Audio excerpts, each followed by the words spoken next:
This is CBC Winnipeg News.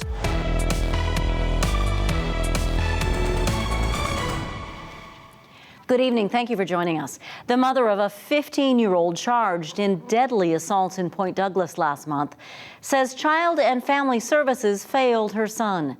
She says if they'd given him the care she repeatedly asked for, his life would now be different. We can't identify anyone in this story because it involves a minor facing charges. CBC's Andrew Wilds shares this story.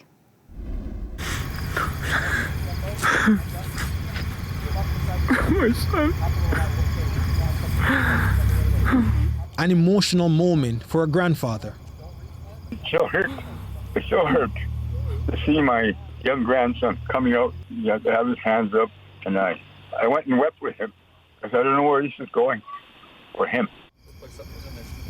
The teen is one of two 15-year-old boys charged with murder and assault after brutal attacks in the early hours of August 22nd. 2 people died and a third man was left in critical condition. I think about everything that's happened every day, even when I wake up in the night. But I pray for my son and I pray for the families that lost their loved ones. His mom says Dakota Ojibwe Child and Family Services should share the blame. She says the agency forced her to sign a voluntary placement agreement or they'd take her son. But when he was in care, they didn't supervise him and he stopped taking medication he badly needed to control his anger. What's the sense in taking kids if we can't help them? But you look at the parents and blame the parents the first round, saying that they can't help them. What good is their help if your child ends up in a situation like this under their care? That child welfare agency said the law prevents them from talking about this case. But they said parents can withdraw from a voluntary agreement at any time.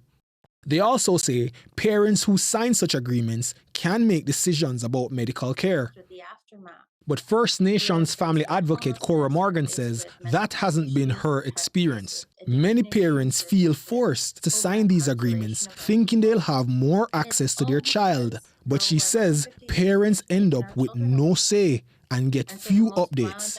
Don't sign anything. Let the agency prove that the child is in need of protection and let them do it. It's a lesson this family says they've learned the hard way. There may be a few programs, but that doesn't help in the long run where the real help is needed with children like my son. The mom says there are other children in the system like her son who she believes can be helped. She says she hopes speaking out about her experience makes that difference. Andrew Wiles, CBC News, Winnipeg. Winnipeg police are asking for help tonight identifying a young man who died last month. After weeks of looking for leads, they haven't been able to find anyone who knew him. CBC's Emily Brass reports. A sad and mysterious case for investigators who've been trying to figure out who this person is for 6 weeks now. First responders were called to this McDonald's on Main Street, just across from St. John's Park. It was close to 1:30 a.m. on Friday, August 5th. Someone passing by called for help after seeing the young man in distress, but he was unresponsive by the time crews arrived, so they couldn't ask his name. There were no signs of assault, but he was seen on a security camera acting erratically. He was taken to hospital where he died 2 days later. Investigators put out a request for information about a month later, but intentionally offered very few details. They didn't even say he was dead. We made a decision out of respect for the family in hopes of being the ones to be able to sit down and talk to them and notify them that their loved one had passed away. So we withheld that information at the time. Police believe he was in his late teens or early 20s. He was wearing black pants and no shirt, and he had on this pair of Nike Air Jordan shoes, size 11, and that's just about all they know about him. He didn't have any tattoos, piercings, or missing teeth, so very few distinguishing features. He got on the number 15 bus at Mountain Avenue and McPhillips Street. He traveled 15 stops without incident to this stop at Mountain in Maine. He hung out for a while around the McDonald's, interacting with a few people before going into medical distress. Police have combed missing persons reports, they've checked fingerprint records, they've contacted law enforcement and community groups far and wide. Nothing has turned up. There's also the reality is that the medical examiner's office has somebody who's unidentified, essentially a John Doe. There is a point where that person will likely have to be buried. That point is coming up in the near future. Investigators now believe he's from out of town. They're pleading for any information to find his loved ones in hopes they can be there to lay him to rest. Emily Brass, CBC News, Winnipeg. A CBC News investigation revealed yesterday that nearly 1/4 of residents in Winnipeg's 38 nursing homes are being given powerful antipsychotic drugs without a diagnosis or a shown clinical need. What's happening in the 87 care homes in the rest of the province? That data is not being collected, and the homes do not have to publicly report their numbers. Melissa Marcheschuk's 87-year-old mother has dementia, and she lives in a nursing home in Manitoba. Her mother has been given risperidone for the past 5 years, even though Health Canada says it should only be used to treat dementia in the short term. Marcheschuk says when her mother has been taken off the drug, her cognitive abilities improve. Manitoba's health minister says she doesn't know why personal care home residents are being given these types of medications. I do know that these decisions are made with clinicians, their patients, and their families. And again, if there are individuals that feel that their care is being compromised, they can bring that forward. Audrey Gordon says cases can be looked at by the College of Physicians and Surgeons. As for Melissa Marcheschuk, she wants to see the use of antipsychotics in nursing homes tracked right across the province. A Winnipeg mayoral candidate wants to slash the time it takes for businesses to get permits. Jenny Mottkaluk says unnecessary delays in the permit office cost the city hundreds of thousands of dollars a day. If elected, she says she will bring in outside experts to review the process and find ways to make it more efficient. Her goal would be to cut permit times by 50%. My target timeline is as fast as we absolutely can, and the permit department is the single biggest barrier to growth and success in the city, so that is absolutely my single biggest priority for making it more efficient and turning it into a high-performance department. Mottkaluk says she would look to other organizations like Canadian manufacturers and exporters to perhaps lead the permit review. The province's weekly COVID-19 report shows the highest numbers of deaths from the disease that we've seen in 3 months. From September 4th to 10th, 19 Manitobans died due to COVID. That's 3 more than died during the previous week. 65 people were admitted to hospital with COVID-19 that week. 10 patients with COVID were admitted to ICU. Now, those numbers are both down from the week before. With the cost of almost everything on the rise, the province is tackling one barrier to education, one that has countless girls around the province skipping school. Menstrual products will soon be available free of charge in not only Manitoba schools, but also women's shelters and resource centres. The Progressive Conservative government is partnering with Shoppers Drug Mart to make this program happen.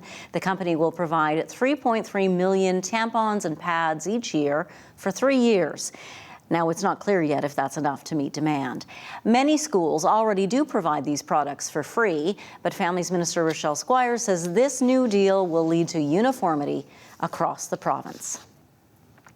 Almost 200 miners are safe tonight after a harrowing ordeal. They were trapped below ground in a northern Manitoba mine yesterday afternoon after a fire broke out at the Lawler mine in Snow Lake.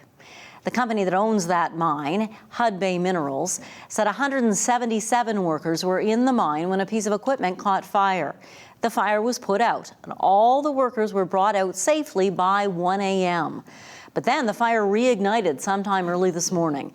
Hud Bay says emergency response teams were able to put the fire out again, and everyone made it out okay. The company said today it expects to resume operations within the next 24 hours. Workplace Health and Safety is investigating. The union representing 300 Dynacare lab employees says 99% of its members have voted to strike. The Manitoba Association of Healthcare Professionals represents the people who collect and analyze nearly all the medical samples done outside of hospitals in this province. The union says their wages were frozen under the last contract, and they're now working without a contract. We want to avert strike action, but the message that we received from our members were that as dedicated as they are, they absolutely require a much better offer from the employer, given everything that's gone on in the last few years. Bob Moreau says his members are falling behind and other provinces are luring people away with better deals. A spokesperson from Dynacare says it respects the employees' rights to organize and will continue to work in partnership with the union for a timely resolution. Well, this is a space nearly 4 years in the making. Students at Oak Park High School in Winnipeg now have a new outdoor classroom to take in Indigenous knowledge and teachings. It was unveiled at a ceremony this afternoon. Take a look.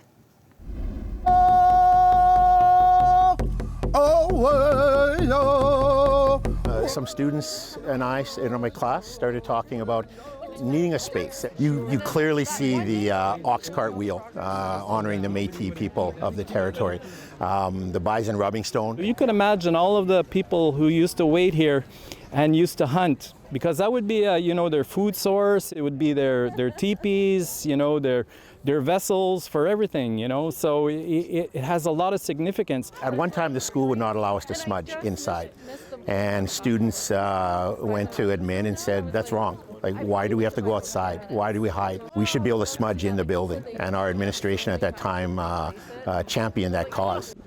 I'm sitting here on an idea I made when I was in grade 10, so it's very inspiring and it's very exciting knowing that there will be future students who can also maybe get the same inspiration. It makes you feel more connected to this place. So you're not just thinking about your own family being here, or maybe 2-3 generations. You're thinking of all the generations that were here before you. We know it's a step along the way. Having something like this is part of that process, part of that step, and it's just a small part. The entire school is welcome to use it. The community is going to use it, but hopefully there's a lot of sharing and stories out here.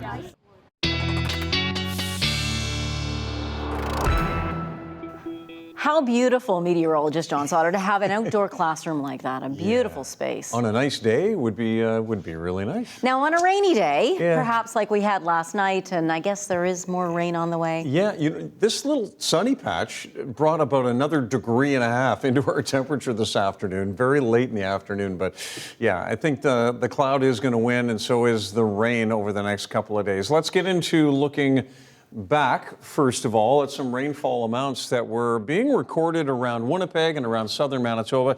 Now, Winnipeg was anywhere from 10 to 23. The 10 was in the southwest section of the city, the 23 up in North Kildonan. Thanks, Michael, for the update on that. Steinbach at 25, West Hawk Lake at 22, Zoda a little farther south at 14, Kenora at 23. Let's talk about northwestern Ontario, because yesterday at this time there was a rainfall warning in effect. Now, the rainfall warning has been adjusted slightly because the weather has adjusted its tracks slightly. So Kenora and Dryden no longer in this warning, but the warning was talking about 30 to 50 millimeters by Thursday evening, by right now, and an additional 30 to 50 millimeters again by Friday morning. International Falls, Fort Francis, Atikokan, Ignace, Sioux Lookout, these are the areas where it's really raining, and it's almost a stationary system. So we'll have a look at the radar in a second. We are at 16. I saw a 16.4. Forecast high 17. Northeast winds now at 22. They've been at about 30 at times today. You can see how this Dakota's low is still spreading some rain right along the international boundary and into northwestern Ontario. And overnight tonight, I think, will into southern Manitoba. We are still seeing a few little showers here in the southeast, but the clear sky is not that far north of Winnipeg. Gimli, Hecla, most of the Interlake in the clear right now and seeing lots of sunshine. that this is where it's raining heavily, especially where you see the yellows and into orange and red. Atikokan getting a heavy downpour right about now, and that's where we can see rainfall rates of 10 to 15 millimeters per hour. So really, the south is in the cloud like you see over Winnipeg with a few sunny breaks. And then anywhere north of us is all in the sunshine and temperatures as high as 19 or 20.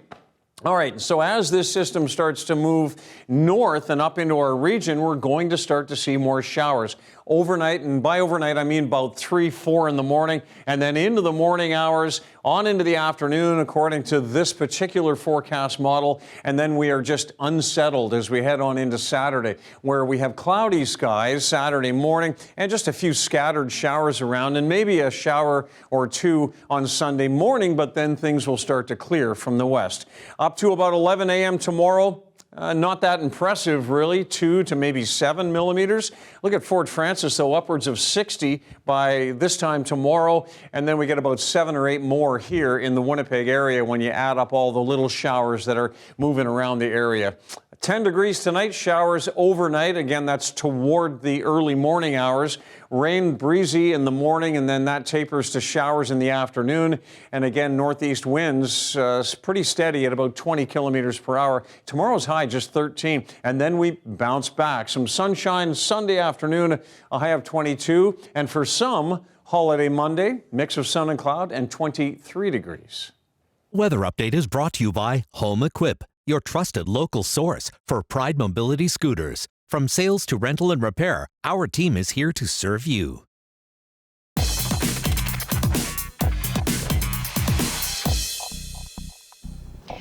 We are almost 2 weeks into the new year, and sadly, back to school can mean back to bullying, back to figuring out how to deal with it. It seems there's always someone, the Queen of Mean, making life miserable for anyone who gets in her way. The Queen of Mean is the title of a song confronting that stereotype and going a little deeper. Its video is pure high school. It's poppy, sassy, but sincerely tackles the pain dealt and felt. 14-year-old Winnipeg singer Leah Janae performs the song about the bully and the bullying and how the line between the bully and their victim seems to blur. The video is now out on her website, leahjanae.com, and Leah joins us now. Thanks for being with us. Thank you. This is the first song you've put out. What was the experience like? The experience was pretty incredible, because it's my first video and my first song. And the video I filmed with a bunch of my friends at my own school, which was super fun to do. And yeah, this principal was kind enough to let us use the school. And it was shot in 2 days, which I think was pretty cool. And it was a pretty fun experience. And yeah, it was really fun. The person who wrote the song is your neighbor, Danny Scher. We know him in Winnipeg as the man behind Strike the Musical. What was it like working with Danny on this? It was really good to work with Danny on this, because he's very professional and he knows what he's doing, and he's an incredible songwriter and video producer and lots of cool things. The song really does talk about sort of a blurring of the lines between the bully and the person they're picking on. What does that mean to you? Did that resonate? It did resonate, because I have seen it in my friends, and I've experienced bullying, and it's really not okay.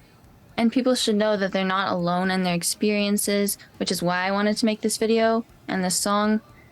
And yeah, it's a very important thing to me. Now, I know you're 14, so for the last number of years, probably all through your school career, there have been anti-bullying programs in school, and yet it still happens. Why do you think that is? I think kids just need something that more resonates with them, like a song or a music video, rather than learning about it in school and things, which they may not like as much. No, of course. You relate to people your own age, don't you? Yes. Now, you say you've experienced bullying. What would your advice be for surviving something like that? My advice is that you always need to talk to someone about it, because you never want to feel alone in your experiences, because you never are. There's always someone out there who has experienced the same things as you. And yeah, you can always talk to someone, and just I think it's important to know that there is help out there, which is why Bullying Canada took interest in my video, and I put the hotline number that bullied kids can call if they need like assistance or someone to talk to. And yeah, the number is 877-352-4497, and you can call that if you're being bullied. Oh, that's great to get help. So what's next for you? I mean, you've done this one song. Are you embarking on a musical career now? Yeah, I have, I now have like an album's worth of songs, so you can be expecting more from me. And are they all songs that you worked on with Danny? Yes, they all are. Cool. Well, that's great. Leah Janae, thank you so much for joining us. Thank you. Don't forget to subscribe to our CBC Manitoba YouTube page too when you're done watching Leah's video. Your latest headlines are all there. You'll find our newscasts. If you missed something, you want to see it again, you'll find it there. After the break, we're going to go across the pond and back again to see how the Queen is being remembered and what may be to come from her son, King Charles III. You're watching CBC Winnipeg News.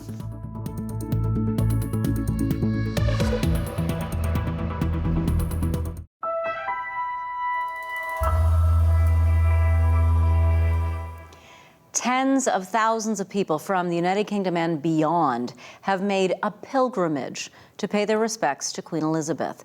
The lineup to spend a moment near her coffin was more than 6 kilometers long today, and it's getting longer, even though people are moving past 24 hours a day.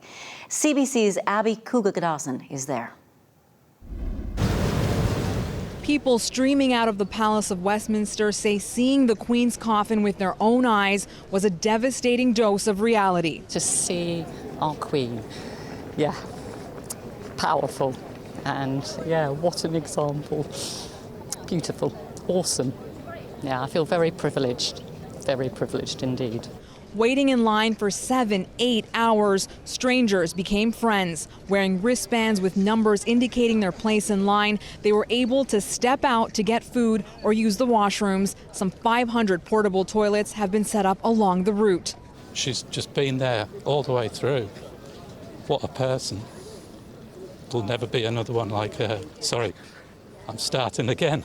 Her 70 years on the throne respected too by some from former colonies who separate the woman from the institution. She was like my mom, and we've grown up with her. I mean, I'm in this country last 43 years. I never missed not even a single day of speech when she is doing the Christmas speech. Others inched along the River Thames and zigzagged their way through airport-style security to say goodbye, to show respect for the Queen, but not the Crown that committed atrocities against their ancestors. There is history, and you cannot erase history. I think it's a discussion that will continue, should be had. People learn, people have different opinions, and you respect those opinions. All this will come to an end on Monday. That's when the Queen's coffin will be moved from here to Westminster Abbey for a state funeral steeped in British tradition. 2,000 guests will be there, and millions more will be watching from around the world. Abby Kuga-Gadassan, CBC News, London. In Ottawa today, members of Parliament paid tribute to the Queen. They were called back to the House of Commons from their summer break for a special sitting to honour her. CBC's David Cochran has more. They arrived at a place known for loud political argument and shared a moment of silence to mourn the loss of Canada's Queen. The Queen meant so much to so many of us, and she exuded a humility and compassion that provided comfort to all. The Prime Minister led the tributes to mark this period of transition, one punctuated by the debut of a new Conservative leader of His Majesty's loyal opposition. It is with a heavy heart, but heartfelt thanks, and with confidence in the future that I say, Godspeed, Queen Elizabeth II, God save the King, and God bless Canada. Tributes to the Queen, but also calls for her successor to continue the urgent work of the Crown. I hope that when the Prime Minister has his first meeting with the new King, he will remind him of this outstanding call to action and the power that King Charles has to further the goal of reconciliation. The outlier, the Bloc Québécois. Yves-François Blanchet expressed condolences for the death of the Queen, but the Bloc withdrew from the parliamentary tributes after the moment of silence, citing the historic relationship between Quebec and the British Crown. If we were to come with the idea of a constitution for Quebec, I believe that this constitution would reserve no room for monarchy. There is no such conflict for Justin Trudeau, who on Friday will lead a delegation of former prime ministers, governors general, and national Indigenous leaders to London to represent Canada at the Queen's funeral. David Cochran, CBC News, Ottawa. CBC's chief correspondent Adrian Arsenault will be in London to bring you coverage of the Queen's funeral on Monday.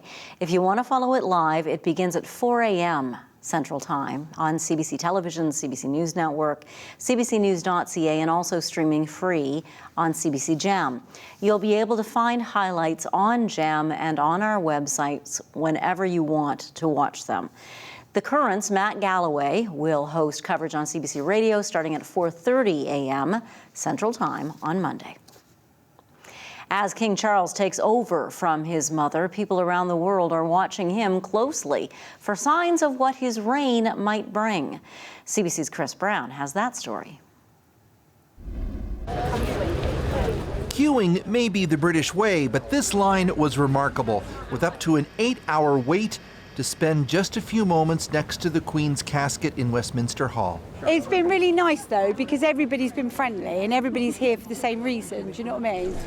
Outside the royal estate in Sandringham, the Prince and Princess of Wales thanked mourners. The walk yesterday was challenging. William reportedly told one woman that walking behind the Queen's casket on Wednesday was challenging and brought back memories of his mother, Diana, and her funeral 25 years ago. After an emotionally draining week, King Charles took a break from public appearances today. Since his mother's death, he's been constantly in the public eye, dealing with grief and also the intense scrutiny that comes with his new role. I speak to you today with feelings of profound sorrow. King Charles delivered a moving address to the nation. Thank you so much for your... He personally thanked crowds in Scotland and Northern Ireland, and he took part in a vigil next to his mother's coffin, all of which hints at a more transparent, visible monarch, says royal expert Robert Hardman. His accession council being televised, I thought that was very, very interesting and very indicative.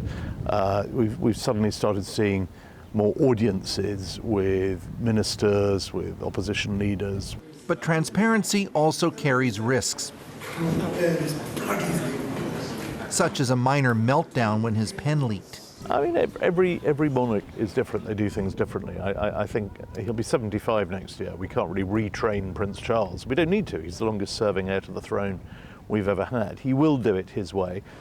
There's also been vigorous discussion here about if it's fair for King Charles to not pay inheritance taxes when ordinary Britons have to. But in this royal-friendly lineup, that wasn't front of mind. You know, we own the royal family. They are ours. Yeah. You know, and whatever they've got, the castles, the wealth and so on, it's not theirs, not in reality. Right. And look at the amount of money that they bring into our country as well. This long vigil will consume London all weekend, right up until the Queen's funeral on Monday. Chris Brown, CBC News, London. More news is next tonight, including reaction to governors of southern states shipping groups of international migrants to other parts of the United States.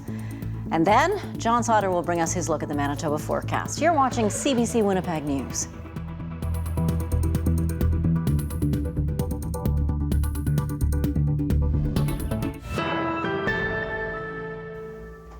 The White House says Republican governors are using migrants as pawns in what it calls a premeditated political stunt. This is after the governor of Florida spent millions of dollars to fly immigrants from his state to Martha's Vineyard in Massachusetts. Texas and Arizona have bused desperate asylum seekers to cities with Democrat mayors as well. And today, dozens of migrants were dropped off in front of the U.S. Vice President's home. Magda Gabrisalasa reports from there. About 100 people were dropped off here outside Vice President Kamala Harris's home.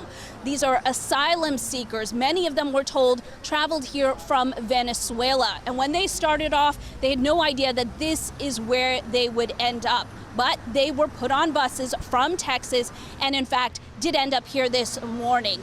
Among the group, we're told, are children, some as young as possibly 1 or 2 years old. Take a listen to what this man said this journey was like for him and his wife as they traveled from Venezuela. It took 40 days, he said, a trip that was too difficult to bring their children along. Now, this is the latest move by Texas Governor Greg Abbott. He said these people were dropped off here in response to the VP's recent comments that the border is secure. But he's been doing this for months, busing migrants to D.C., New York City, and Chicago, some 10,000 of them. And while local leaders and even the White House has criticized these actions for causing chaos and for using migrants as political tools, aid groups have been stepping in to help. It's been intense because it's 24 hours, 7 days a week work, and we're really trying to care for these migrants the best way possible. So we are very intentional on the work that we're doing to make sure that everybody receives a warm welcome and just continue to increase our resources so we can scale up as more and more are arriving. Texas isn't the only state to be doing this. The governors of Arizona and Florida have taken steps to move migrants to other parts of the country too, including this group that arrived in Martha's Vineyard this week. Magda Gabrisalasa, CBC News, Washington. Canada's hot real estate market across the country is continuing to cool down after that red-hot climb through most of the pandemic. The average price of a Canadian home, and of course this includes the hotspots of Vancouver and Toronto, sold in August, was down quite a lot, more than 20% from a peak in February.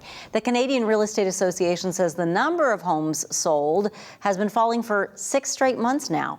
That's since March, when the Bank of Canada started raising interest rates. Experts anticipated this shift from the previous high volume of sales fueled by the pandemic and those low mortgage rates that we had for so long. The pandemic shutdown also saw more people becoming pet owners. That increased the strain on already short-staffed clinics, veterinary clinics. And now, as Meg Roberts shows us, the widening gap in care is leaving many frustrated on all sides. Nicely, Monty. Good boy. About a year ago, Sarah Bennett's Great Dane Monty suffered a minor injury while playing at the dog park. The vet told her it was nothing a few stitches wouldn't fix, but there was no vet available to do it. Where that's something that I've been fit in years past. With a rise in pet ownership over the pandemic, demand for veterinarians increased. It has to be actually catastrophic to get into the emergency vet. Otherwise, you're waiting for 4, 5, 6 hours. And that's sometimes troublesome.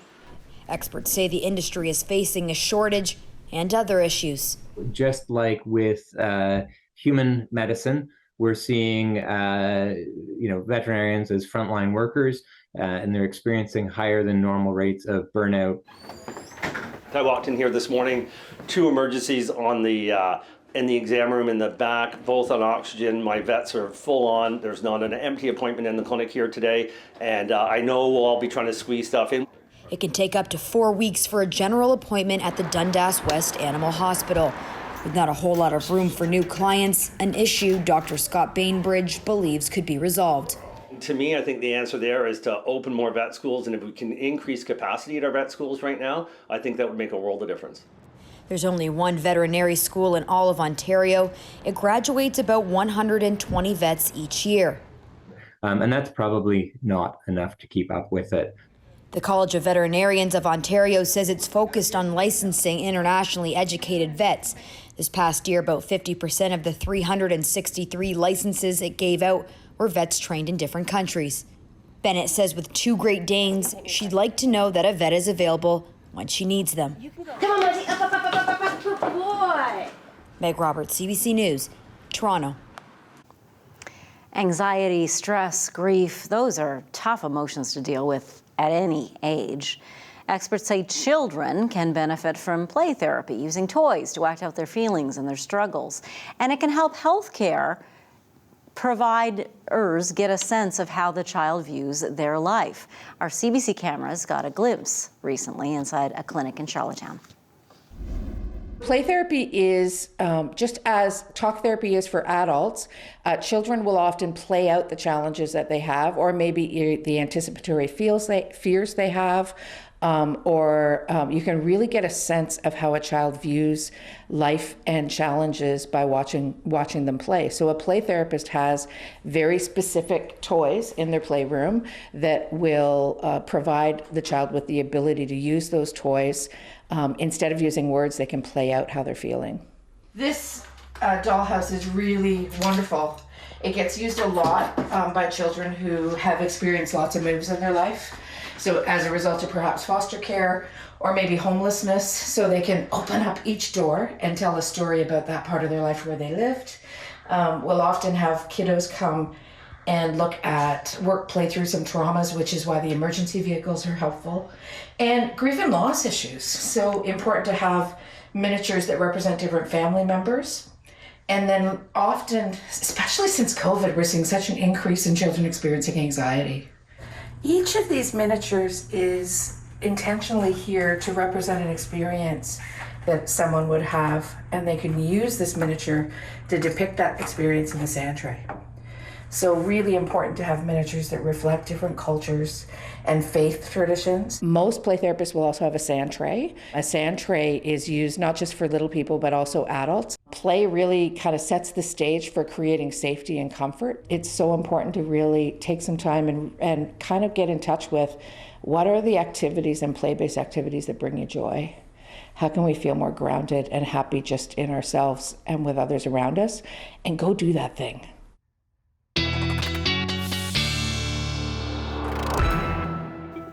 Meteorologist John Sauder joins us again. What's that old saying, if you don't like Manitoba's weather, wait 5 minutes? Like, the last time you were here sitting with me, we were talking about how we were having a sunny break. Well, not anymore. I don't know if you can see behind me, but the sky is black up there. It's dark. These dark, thick clouds. And then to the north of us, and not far to the north, it's bright sunshine. Should be some pretty interesting sunsets around the province. And temperatures are kind of warm up in northern Manitoba. We're going to start with that. We're going to start with temperatures in the south here around the Winnipeg area. 16 right now at the airport and downtown. We've got 18 in St. Laurent, and we've got 18 in Selkirk, where it's a lot brighter.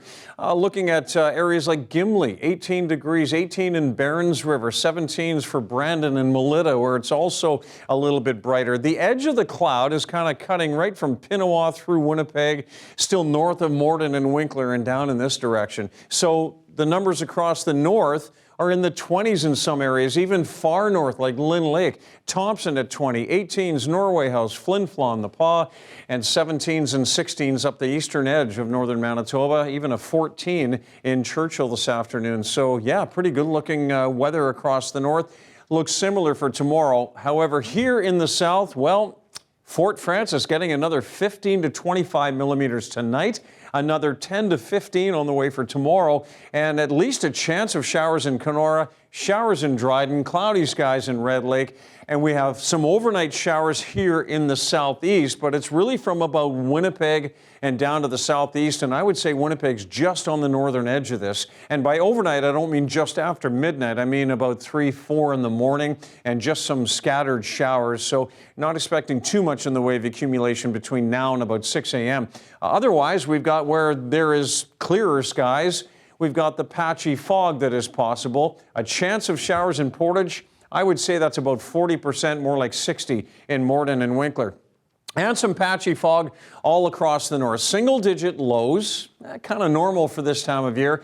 And tomorrow, after some fog in the morning, most locations are back into the 20s again, from Flin Flon through Thompson, Gillam, Island Lake, all 20 to 21, 16 in Churchill with a sun cloud mix, and a sun-cloud mix in 19 in Lynn Lake again tomorrow. Here in the south, we've got some morning fog, a chance of an afternoon shower in Brandon, brighter skies around Swan River and Dauphin. The rest of us are in the cloud cover, and we will see some on and off showers through the day. Farther north you go, the brighter it is, and we'll still have some more rain happening out into northwestern Ontario. There's that next 10 to 15 millimeters in Fort Frances. Remember, Kenora, Dryden, Red Lake are now out of the rainfall warning. Fort Frances and areas out to the east like Atikokan and Sioux Lookout are still in the rainfall warning for heavy rains tonight and tomorrow. I'll have your 7-day forecast shortly. Thank you, John. You bet. Still ahead, we're going to check out some local museums. I almost said musicians. Travel Manitoba joins us to give us some great ideas if you're looking for something to do this weekend. Rain or shine, museums. Stay.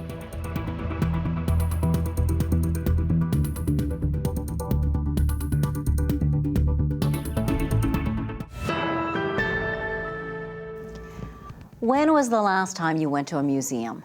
You know, many of us check them out when we're on vacation, visiting another place, but perhaps we never consider examining the treasures we have right here at home. According to the president and CEO of Travel Manitoba, that is a big missed opportunity. We chatted earlier this week. Colin Ferguson, nice to speak with you again. Always my pleasure, Janet. Good to see you and good to talk to you. I understand Travel Manitoba has tweaked the name museum for the institutions in our province, the museums in our province. What do you call them now?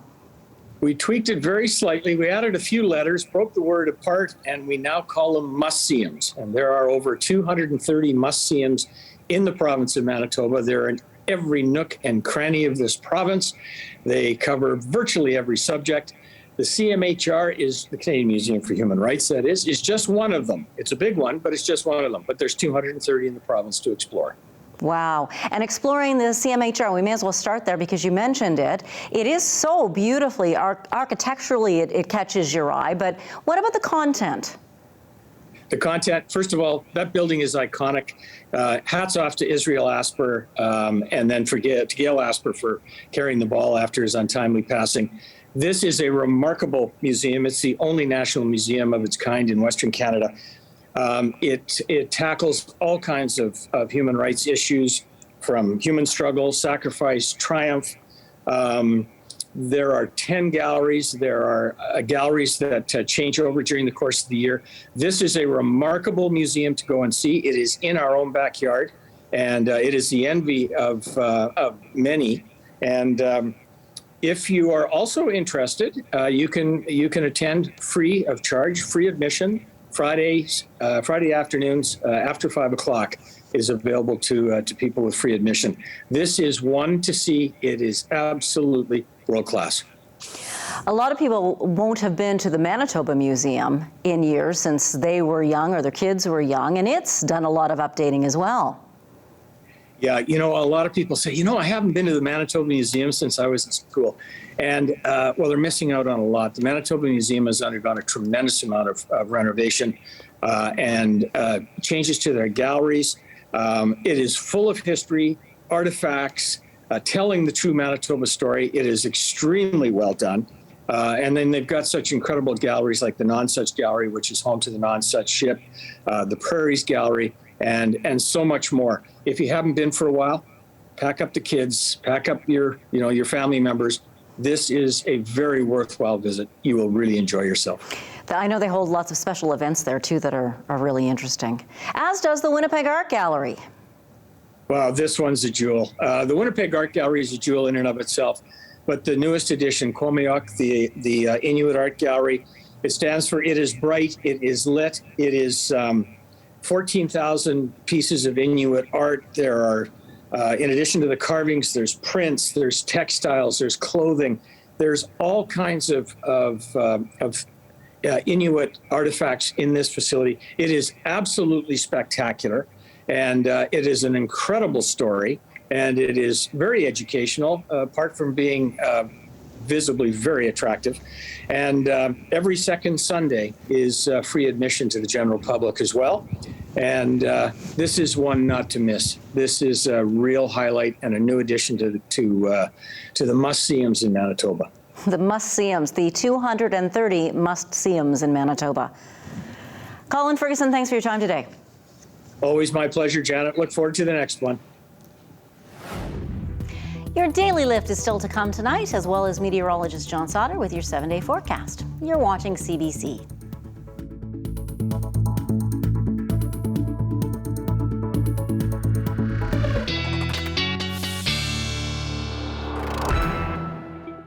In my last weather segment, I was talking about the dividing line between the cloud and the sunshine, and you can see that Winnipeg is just on the edge of that, and the rain is out to the east of us. And what's happening here is training of showers. So we've got a line in this direction, and the line is moving in that direction, and that means anything underneath that line of showers, and it's very, very heavy rainfall amounts that just keep on coming and keep on coming. By Sunday afternoon, we'll start to see some sun. Monday, 23 with a sun-cloud mix, and then we'll start to cool off on Wednesday and Thursday next week with, again, a chance of showers. But Sunday, Monday, Tuesday, a chance that will be in the low 20s.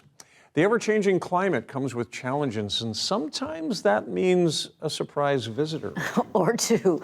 Biologists working off Grand Manan, that's a small island off mainland New Brunswick, have spotted blue sharks. Now, that's a shark species rarely seen in the Bay of Fundy, and their presence is building excitement. Tonight, that's our Daily Lift.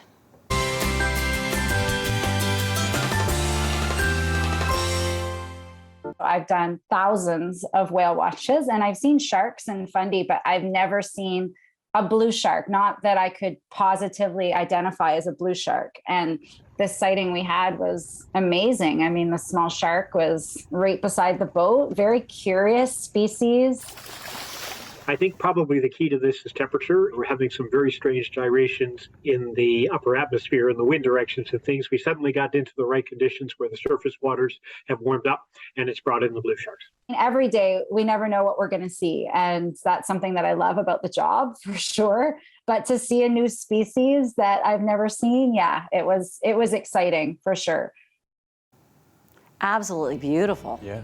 Are these the type of shark that eat people or not? Not unless they think you're a seal. Okay. Not really. They're not as Good. scary as the great white sharks Yeah. that they've also been seeing off the Maritimes, right? Yeah. Because of warming waters.